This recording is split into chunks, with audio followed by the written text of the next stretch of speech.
So whenever you're ready, Zolt, you have 15 minutes to present, and then 5 minutes for Q&A. Go for it whenever you're ready. I see your screen as well. All right, thank you very much. So welcome everyone. My name is Zsoltkis, and the title of my custom project was predictive maintenance for aircraft landing gear using physics-informed digital twin data and machine learning. So here's the agenda. I'm going to go through the background quite quickly, and I'm going to spend some more time with the data analysis and the findings, because that's where the most interesting information lie. So the problem statement is I'm addressing in this course and this project is how can we use physics-informed digital twin data together with machine learning to support fault diagnosis and remaining useful life prediction when real-world aircraft failure data is extremely scarce, and the data scarcity problem is what motivates this entire project. The motivation is that landing gear failures usually tend to happen during takeoff and landing, which are critical phases of the flight, and traditional time-based maintenance simply isn't designed to catch them early.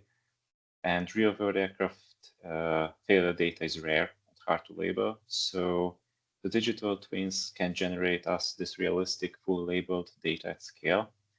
And once we have the data, we can use machine learning and turn it into actionable maintenance decisions and reduce both risk and unnecessary replacements. Four concepts underpin this project. Predictive maintenance is data-driven health assessment, predicting faults and remaining life before failure occurs. Digital twin is a physics-based virtual replica of a physical system used to simulate behavior. And physics-informed feature are domain-driven summaries of the system dynamics. They make models more interpretable and robust, and even level data means each landing is treated as independent observation, not a continuous sensor stream. So the related work, 3 prior studies were chosen as the closest related works from this project. Ren et al. Used ensemble methods for lifecycle health management.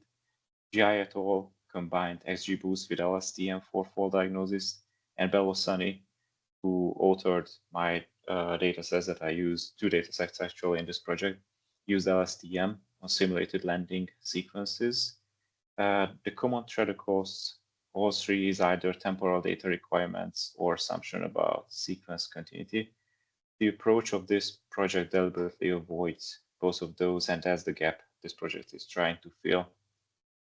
The approach has 3 pillars. First, the use of physics-informed digital twin data to represent landing gear behavior across multiple fault and degradation conditions. Second, to treat each landing as an independent event, so no sequences and no temporal assumptions. And third, to apply tree-based ensemble models, Renault Forest and XGBoost, which are well known to fit for this kind of tabular event level data. The comparison table shows where this project sits relative to prior work. The primary limitation of my project is that it uses simulation only validation, since both datasets come from the same digital twin framework, and the summary table captures the full approach, event level observations, physics-informed features, and no temporal continuity required, evaluated on maintenance relevant metrics. So the design has 2 parallel tasks. Task 1 was fault classification using Renault Forest and XGBoost classifier, evaluated on both the primary dataset and the AeroTwin external dataset. Task 2 was the remaining useful life regression using the same model families on the primary dataset only, since AeroTwin's remaining useful life field was not populated. So, and both tasks share the same preprocessing pipeline and the same 8-feature input space. For the implementation, I used the 80-20 stratified holdout split at the event level, validated with 5-fold cross-validation. Both models trained on 8 features for classification and regression. Classification is evaluated on accuracy and macro F1. Regression on mean absolute error and root mean square error in percentage points. Everything is in Python using scikit-learn and XGBoost, and the full code was published on GitHub. So about the data collection, like I said, I used two datasets. The primary landing gear dataset had 1,500 simulated landing events, 9 physics-derived features, four classes, and no missing values. The other dataset was the AeroTwin dataset, which had 9,500 events, 23 features, and 11 fault classes. It was a broader fault. It had a broader fault severity coverage. Both datasets were fully labeled by the digital twin simulation, so no manual annotation was needed. Class distribution is balanced by design, which means no resampling was required, and remaining useful life spans at a full 0 to 100 percentage range, giving the regression model complete degradation spectrum to work with. So looking at the feature relationship, max velocity and settling time are the strongest predictors for remaining useful life with an absolute correlation above 0.8. P-damping negatively correlates with velocity, mass, and K-stiffness contribute complementary information, and critically, four classes from clear separable clusters in feature space already suggest that classification task will be traceable. For full classification, random forest leads the primary dataset with 99.3% accuracy, macro F1 of 0.99, P-damping and K-stiffness together account for 57 to 73% feature importance across both models. But when we test cross dataset on AeroTwin, macro F1 collapses between 0.25, 0.39, and the confusion matrices showed that the model essentially predicts one or two dominant classes, and the root cause of this distributional shift, it's not model weakness, and I will try to come back later in the conclusions to talk more about this. Remaining useful life regression tells a different story because both models achieved approximately 1.15 percentage points MEA, which means operational useful precision for maintenance planning. Fault classes predict remaining useful life cleanly. Normal repression is the hardest, with MEA around 4 percentage points. And there's an interesting result because here the feature importance inverts, because max velocity and settling time dominate remaining useful life, while K-stiffness and damping, P-damping dominated for classification. And the same 8 features support both tasks, but they contribute differently depending on what you are predicting. The key findings, number one is that event level features were sufficient, so no time sequence is needed actually. Fault classification exceeds macro F1 of 0.99 on the primary dataset. Remaining useful life achieved approximately 1.15 percentage points, and structural parameters can be diagnosed faults, dynamic signals, velocity and settling time predict remaining life, and the cross data set transfer fails and retraining on the target domain actually is a safety requirement. It's not just a performance recommendation, especially in terms of aviation or aircraft components. The conclusion is that both random forest and XGBoost exceeded 99% macro F1, outperforming the LSTM benchmark from the source paper that they used without needing actual temporal sequences. Remaining useful life at 1.15 percentage point MEA is reliable enough to be used for real condition-based maintenance decisions. The feature inversion between tasks revealed that the fault identity and remaining life are governed by different physical mechanisms, and that's a meaningful insight for system design. And the cross dataset collapse to 0.25, 0.39 F1 on AeroTwin tells us that this is a dataset characterization problem, and the models are working as intended, but the distribution don't overlap sufficiently for a zero-shot transfer. For future work, there could be 5 directions. Domain adaptation techniques to close the generalization gap that I just talked about, extending training data by pooling dataset or widening parameter ranges, validating the physics-derived features, omega and zeta against real landing gear sensor data and extend all 11 aero twin fault classes by unlocking the remaining useful life regression on that larger dataset and near real-time incremental prediction with drift monitoring for operational deployment. And this demo video is going to show the application and the GitHub repository I created for this Captain project.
Right, so here are some of the key references, and that concludes my presentation. So I'm happy to answer questions if you have. Thank you. Thank you for your presentation. Opening the floor first for any questions from people in the room.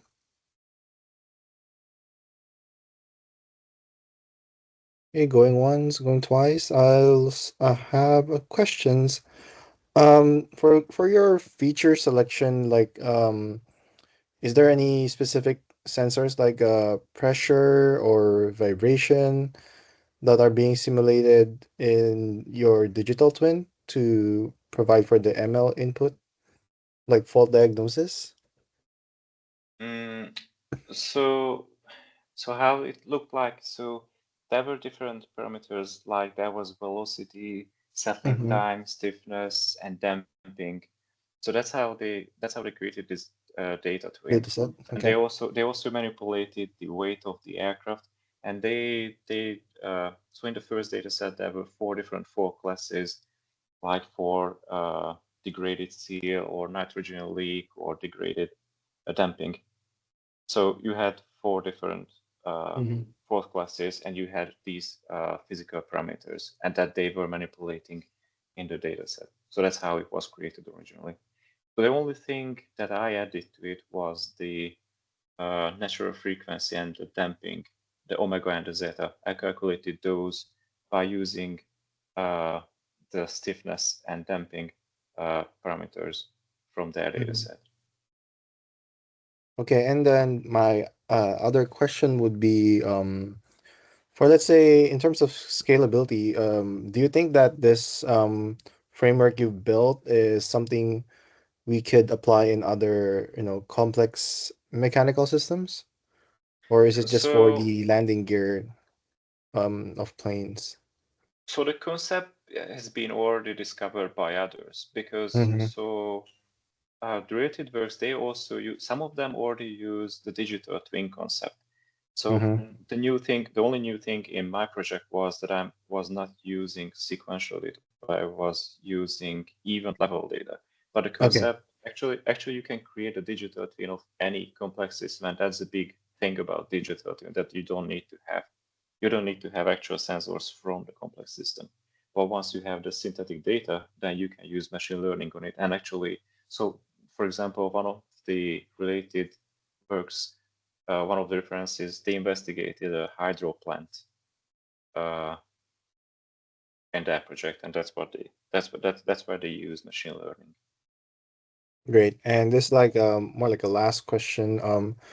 Because like digital twin and physical AI systems is still I'm not sure it's being taught at the university level yet, like a lot, maybe a few schools. So I'm asking if you have any recommendations for, maybe seminal papers or textbook that if a student would like to learn, you know,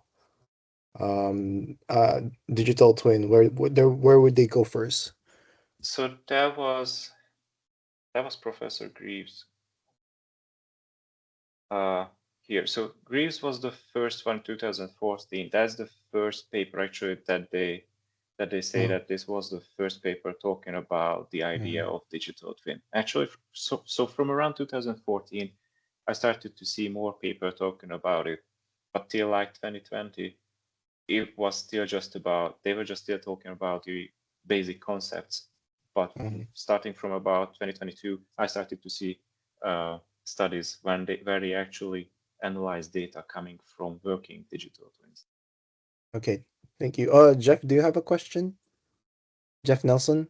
Yeah, thank you. Go for it. So, Go for it. Zol, I had two quick questions. One is for your data sets. I noticed one was 1,500, the other was 9,500. Did that present any challenges to you using the machine learning model with that size of data set? Well, yes. So actually, so originally when I started to look for the capstone project, I saw this data set about uh, the landing gear digital twin. So that data set was just about 2 weeks old. So I contacted the author of that data set, and I talked to that person. He said that they're actually working on it, and they will populate the data set with that 9500. So while my project was in work, they were also working on the extension and to publish it on Kaggle. So there were some difficulties in the middle because I learned that although the two datasets were generated from the same digital twin, the scaling that they used and the actual parameter they used, they were different. So the greater dataset, although it was coming from the same source, it was not exactly the same as the first one. So there were some challenges. I had to look into the data, and I had to figure out this way I'm going to use, because obviously the idea was that I will use the greater dataset for a complete, uh, to see how my model works as an extension. But there were some limitations because, like I said, the extended data set was not completely trained on the exact same parameters as the first one. So I think that's probably the easiest way I'm trying Yeah, to describe. That was yeah. quite, yeah, that took quite a long time to me to figure this out. But anyways, the real important thing is what I learned from this project is that you really need to uh, you need to make sure that the data that these digital twins provide, uh, so that really has to be investigated before you just throw it into an ML and try to use it. All right, time's it up. Great discussions, everyone, and thank you again for presenting this. Pretty good work. Thank you very much. Next up, we have Jeffrey Anderson. Whenever ready, feel free to take control over the screen and you can start presenting. Okay, let me uh, figure out how to share this real fast. All right. Uh,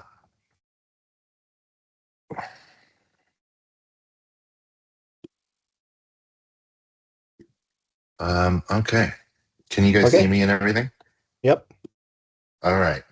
Good evening. My name is Jeff Anderson, and I'm here to present my capstone project, NCS, modeling Terry Riley's NC as a multi-agent system. My roadmap is much like Zolt's. We'll start with the problem I set out to solve and why I chose it. Then I'll walk through the background you need to understand the system, the related work it builds on, and the design and implementation decisions I made. The back half of the talk is focused on data, how I collected it, what I found, what I think it means. I'll finish off with some conclusions, future directions, and a demo. So the core problem is this. We have systems that look completely deterministic on paper, like an algorithm or a musical score, but when you actually run them in a distributed time-based context, the outcomes become unpredictable. The score of NC is a fixed set of 53 patterns with some simple rules attached, but every performance sounds different. There are very few tools that let us to observe and study how that stochastic behavior emerges from deterministic rules, and that's the gap that this project is trying to address. Two things motivated this project. First, NC is a near perfect case study for distributed coordination. The performers follow simple local rules like staying within 2 to 3 phrases of each other, and coherent structure emerges from those decisions without anyone conducting. That maps directly onto multi-agent systems research. Secondly, every previous computational implementation of NC that I found still required either human performers or centralized control. This project removes both. It runs entirely in the browser with no specialized hardware, so anyone can observe the coordination dynamics in real time. A quick primer on the piece itself. NC was written by Terry Riley in 1964. It's a minimalist masterpiece. It consists of 53 short melodic patterns. Some are just a few notes, while others are longer phrases. Each member of an ensemble will play through all 53 patterns in order, but at their own pace. There's no going backward, but you can repeat any pattern as many times as you want before moving on. The result is that everyone is playing different patterns at the same time, creating these layered, shifting textures. No two performances sound alike. NC belongs to a genre called process music. The key idea is that the composer defines constraints rather than writing out exactly what happens and when. The tempo, the number of repetitions, the pacing of progression, that's all left up to the performer. So the score is really more like a set of instructions rather than a traditional composition. This is what makes it such an interesting candidate for computational modeling. The process is the thing that we can encode as agentic behavior. Focusing more on the computer science side for a moment, multi-agent systems are frameworks where autonomous agents interact to produce collective behavior without any central coordinator. Think of flocking birds or traffic patterns. No one is in charge, but organized behavior still emerges. And that's exactly what's happening with NC. The asynchronous progression part is key. Agents move through the score at different rates, but they have to maintain a loose synchronization with each other. The tension between individual autonomy and group coherence is what makes this interesting as a multi-agent problem. These are the key terms that frame the project. Minimalist composition and aleatoric music come from the music theory side. They describe the genre and the element of chance in a performance. Asynchronous progression is how performers move through the score at their own pace. On the technical side, we're working with the Web Audio API for sound, decision theory for how agents choose to advance, and stochastic processing for the probabilistic behavior that emerges. A quick overview of the tech stack I used. React handles the user interface, the real-time visualization, where each agent is in the score, the controls for the ensemble size, and instrument selection. Tone.js is a JavaScript library built on top of the Web Audio API that provides musical abstraction like instruments, scheduling, and transport. The Web Audio API itself is the browser native audio processing engine that makes all of this possible without any plugins or external softwares. So there were 3 prior implementations of NC that I found particularly relevant. Tavares and Fornari used finite state machines with rule-based agents. It was more of a general compositional framework and not really specific to NC. Wetzel and colleagues built a real-time mobile performance system using web audio, but it still required human performers to trigger advancement on a mobile device. Manaris and colleagues used live coding in Python with a laptop orchestra, also performer dependent. All 3 are impressive, but all 3 required human intervention at runtime. My approach separates the problem into 2 independent layers. The coordination layer handles each agent's decision about when to advance. That's the musical logic. The audio layer handles the sound synthesis through Tone.js. Keeping these separate means I can test the coordination behavior without worrying about audio and vice versa. The coordination mechanism is the heart of the system, the specific rules that drive the emergent behavior. There are really just 2 constraints plus a probability threshold. First, an agent has to have repeated its current phrase a minimum number of times, between 3 and 5. Then an agent checks whether advancing would put it more than 3 phrases ahead of whoever is furthest behind. That's a direct implementation of Riley's ensemble constraint. Only when both of those constraints are satisfied does the advancement probability kick in, and even then, there's only a 20% chance of actually moving forward on any given cycle.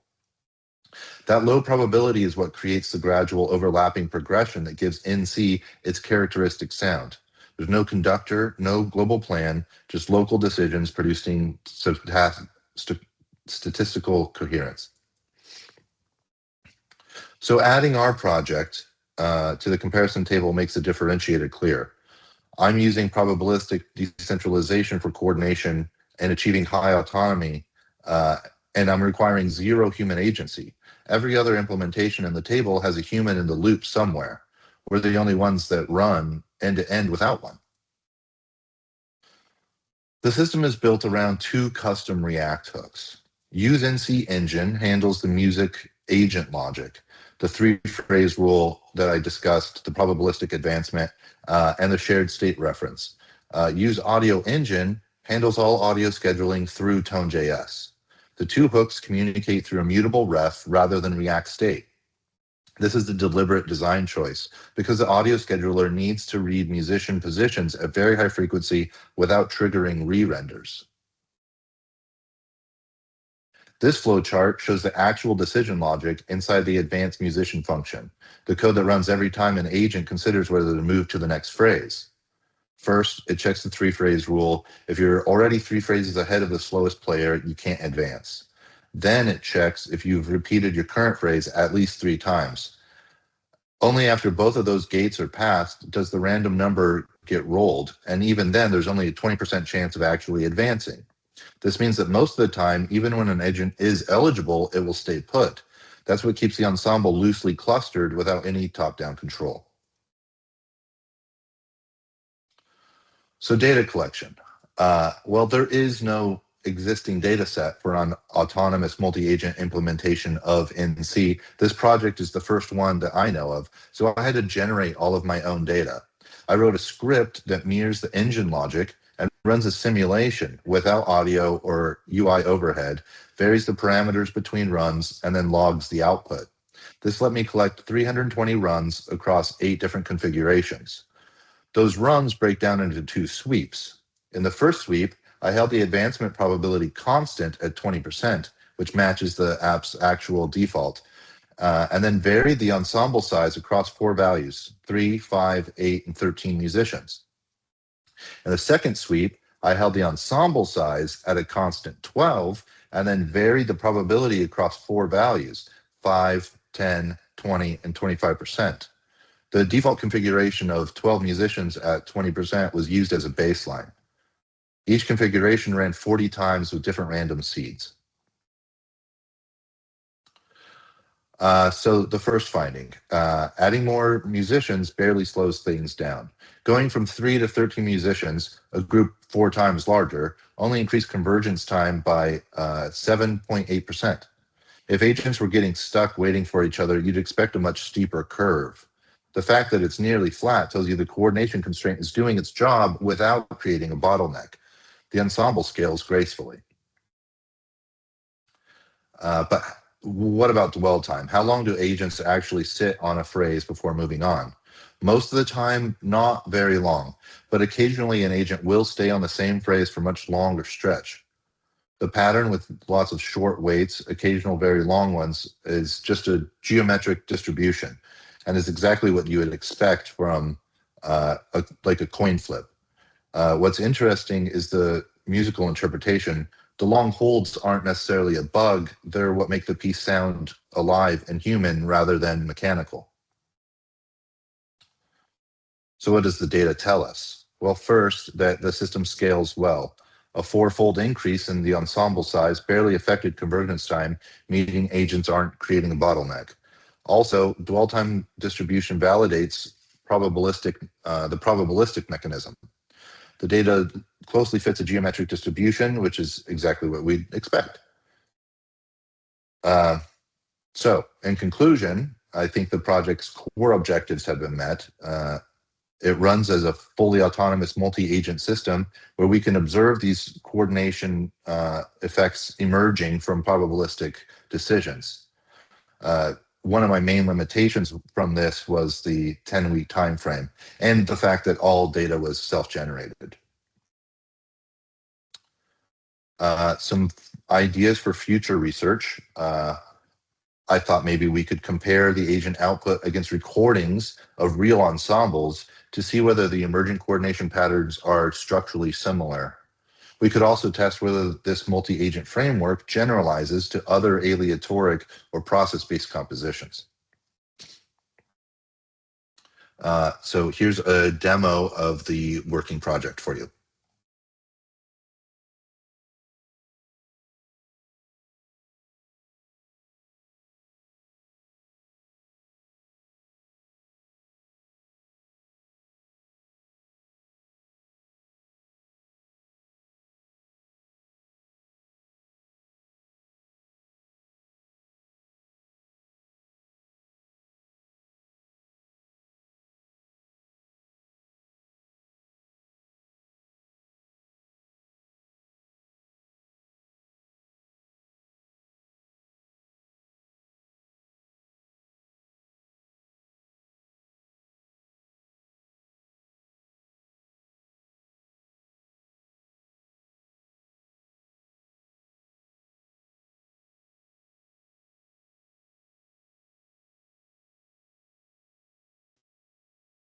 Jeffrey, if you're expecting an audio, we're not hearing anything.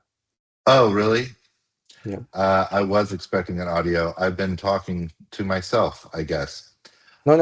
The audio for this in C. I mean. For the video, yes. I understand. So let me just give you a quick breakdown here. I'll pause it momentarily. So You can kind of describe the musicality that's happening when you move your parameters there. It's very hard to describe, yes, okay. but I will do my best.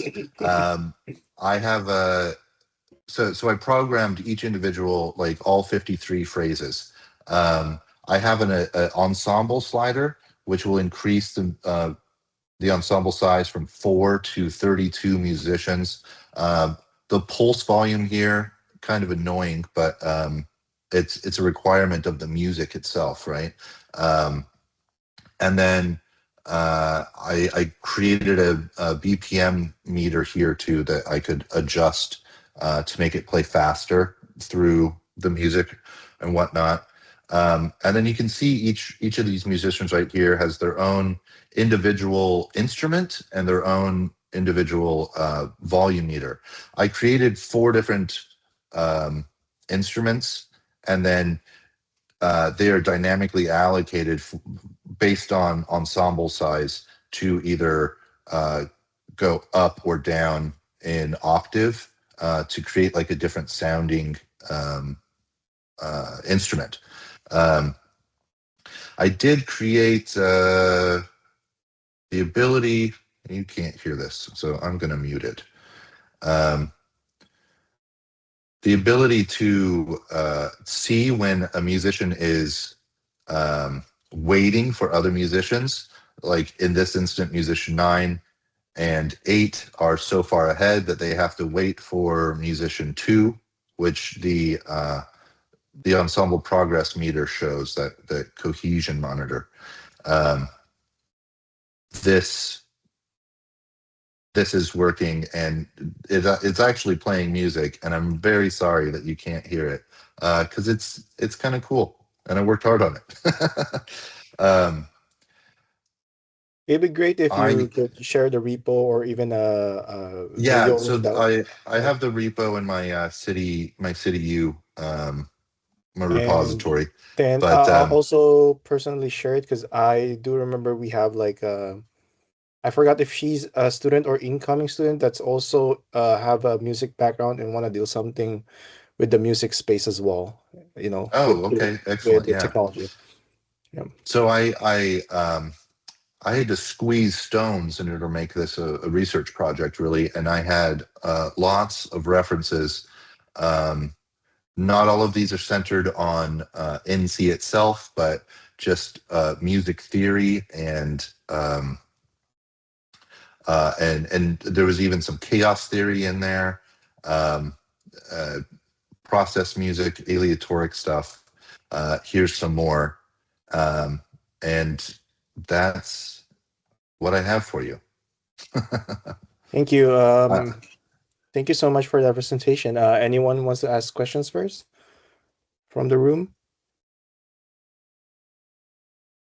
Okay, if not, I'll quickly ask my first question because I do have a minor musical background, but like I've never heard of in C, right? So can you first take us through this concept? Is it like people have to be in this chord and it's up to them when they want to jam, and they just have like certain restrictions, but not all the way, right? yes, yeah, exactly.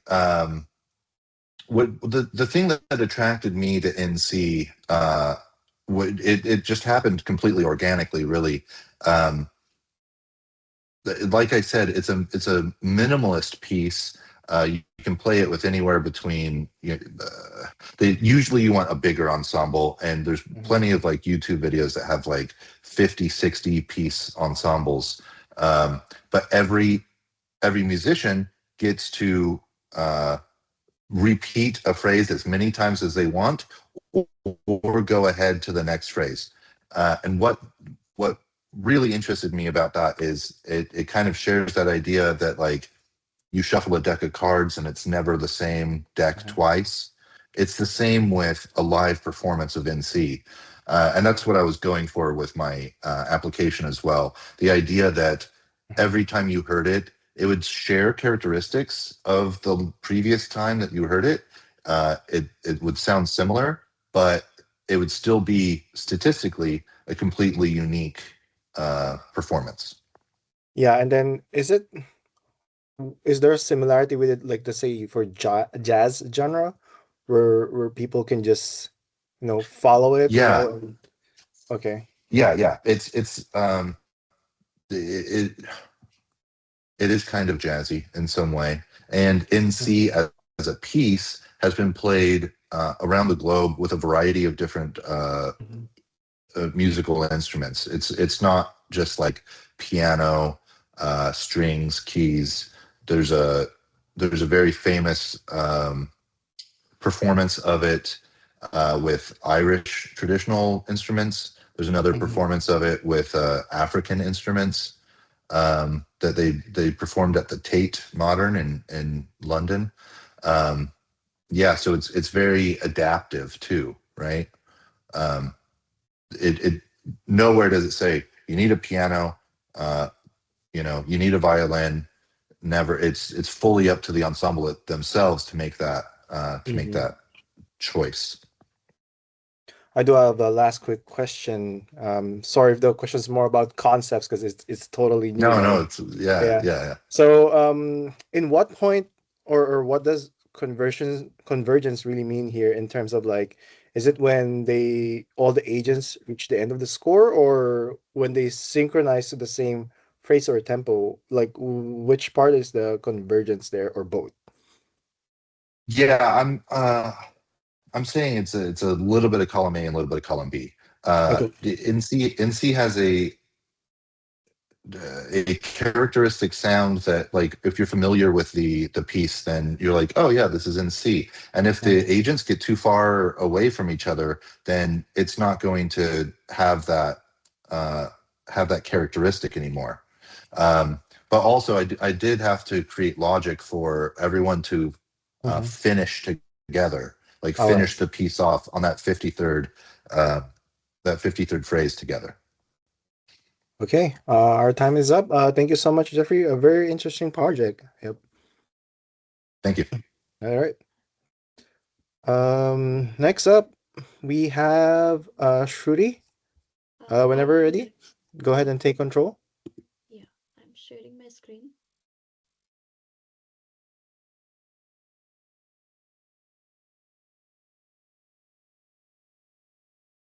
Yeah. Can you see my screen?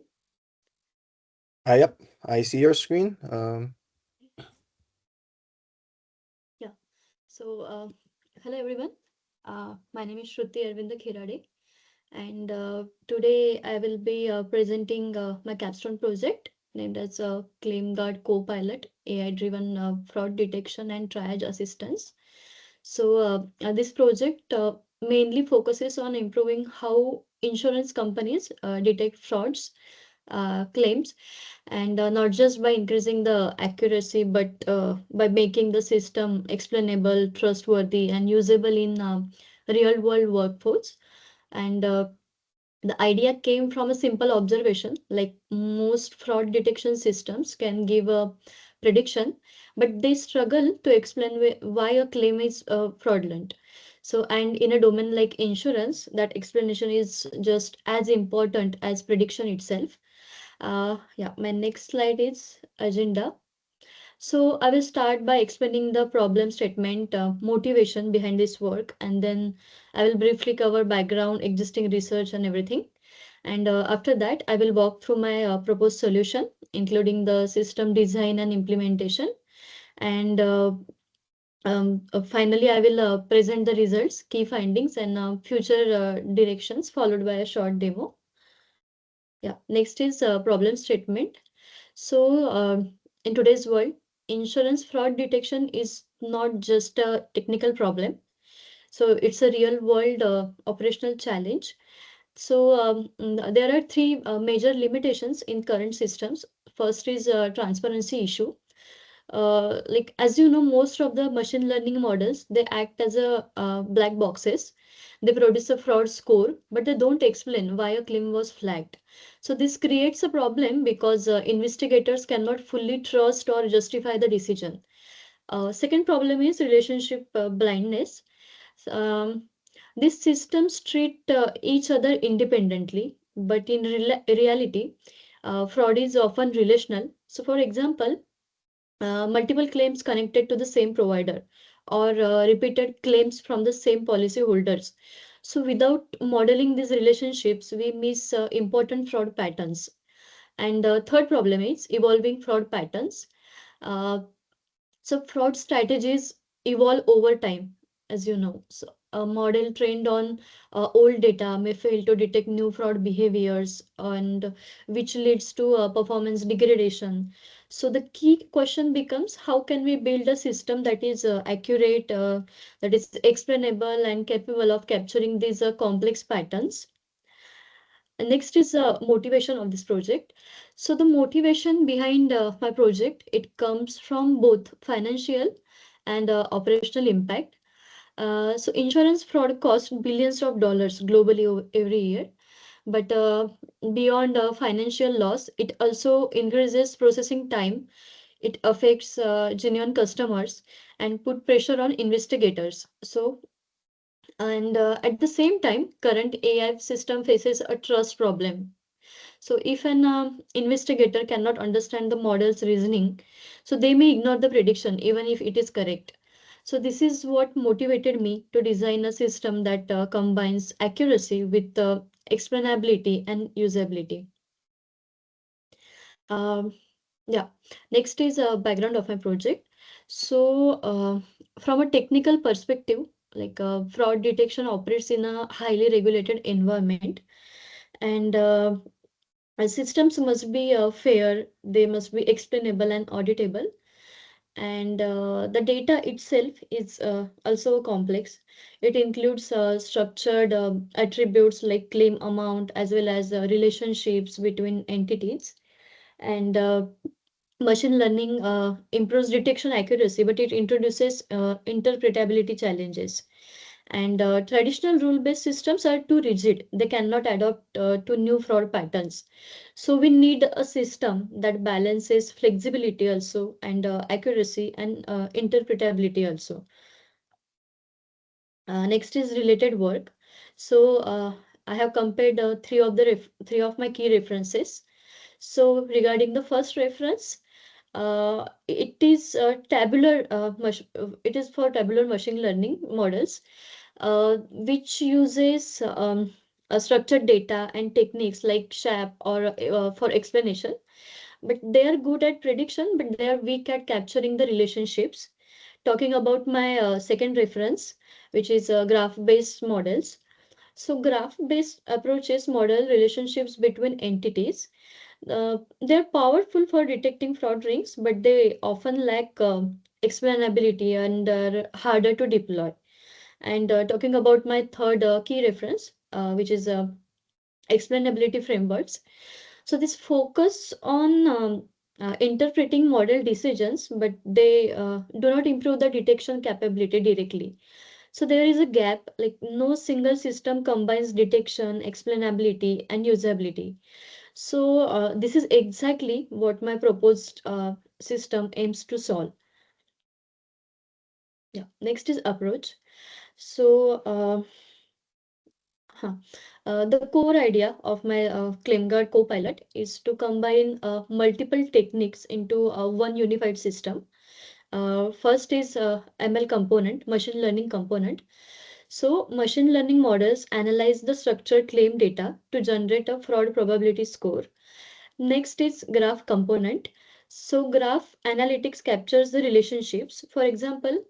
Um, uh, for example, identifying providers linked to multiple suspicious claims, and this allows the system to detect coordinated fraud patterns, and which traditional models often miss. Next is explainability. Explainability techniques such as SHAP show which features contributed to the prediction. So instead of just saying this is the fraud, so my system explains why it thinks so. And next is LLM Copilot. Um, Finally, generative AI component, which converts technical outputs into human readable summaries. And this helps investigators quickly understand the case without needing deep technical knowledge. And so overall, the system transforms fraud detection into an intelligent assistant for decision making.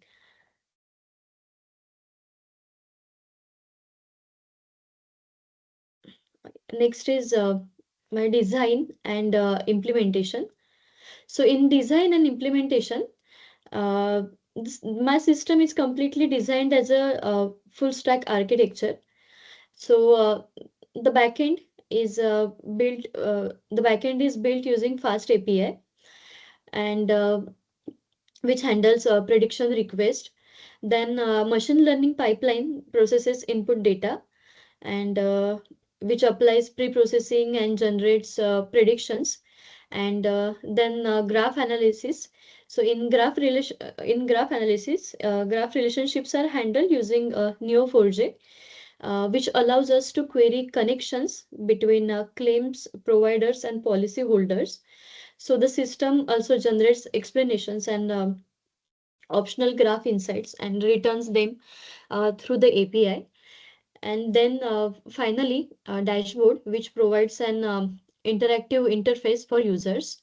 So this is what has been covered for the design and implementation. Same whatever I have just explained for the designing part, it's already covered in the previous topic. So first, as I said, first is the data transformation, then model development, where in the data set and data processing, data will be transformed. The next part will be model development, where the fraud risk score will be developed. Then explainability and AI co-pilot, which will give the suggestions which investor can understand. And next is the deployment and monitoring. Yeah. Next is data collection. So I have used synthetic data for my this project because using the real-time data is quite it's not good for the production projects because the data should there should be the privacy of the real-time data. And the data set includes claim attributes, policyholder informations, and provider relationships. And I trained two models, one a baseline machine learning model and model enhanced with graph features. So SHAP was used to interpret feature importance and validate the predictions. Yeah. Next is findings.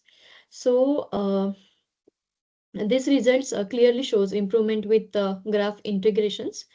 And as you see, AUC has been improved from, I'm comparing the machine learning, normal machine learning model with with the co-pilot, which I have built. So the AUC has been improved from 089 to 93. Also precision, recall and F1 score, they also improved significantly. So this shows that incorporating relationships provide a more complete understanding of fraud behavior. And additionally, the LLM summaries, they improved the investigator efficiency by around 40%. And next is, yeah, conclusion. So in conclusion, my project demonstrates that combining machine learning, graph analytics, and explainability, it leads to a more effective and fraud detection system. And talking about the future work, so as I already said, I have not used the real world data, I have used the synthetic data. So in future, we to run it in the production system, we can use the real world data for validating.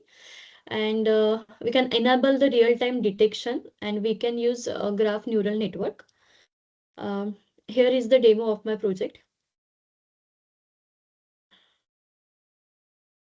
Yeah. So basically, my system is an end-to-end fraud detection dashboard that takes claim inputs, and it predicts the fraud probability using a trained machine learning model. And in this case, the model outputs. Yeah, so you have to add the claim amount and everything. So here it shows the high risk score of 1.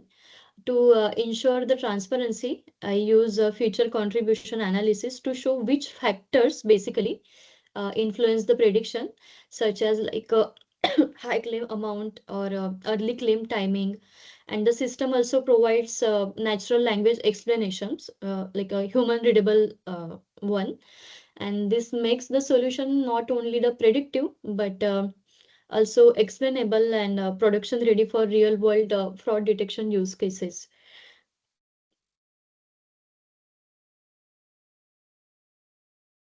Yeah, so this is the demo of my project.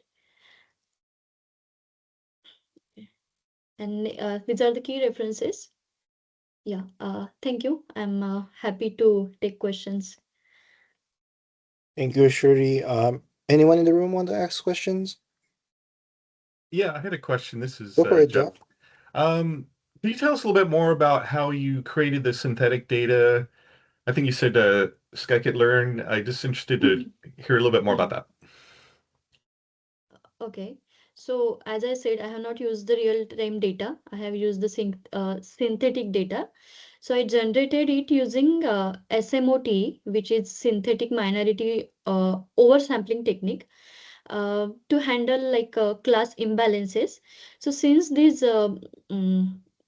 fraud cases are rare. So my algorithm, it creates new synthetic fraud samples by interpolating them with between like existing fraud instances, and helping the model learn better patterns instead of just being biased toward non-fraud cases.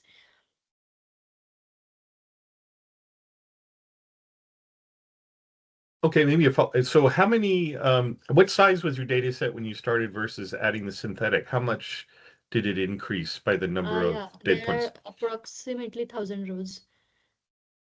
Hmm. Okay, thank you. Yeah, thank you. Anyone else? If not, I guess my first question is more like the problem and the questions. Um, Hello. you did mention about the current system limits investor trust, right? Mm-hmm. How does the using LLM based bridge that gap, right? Between risk scores and their final decision. Yeah, so basically what happens, we can go with SHAP only also, like which also gives us the explainabilities, like Mhm. why the claim is fraud, or it will give the explanation, but it will give you the explanation in a numerical point of view, like this percent or something like that. But to read as a human who don't have any background, I have used the LLM.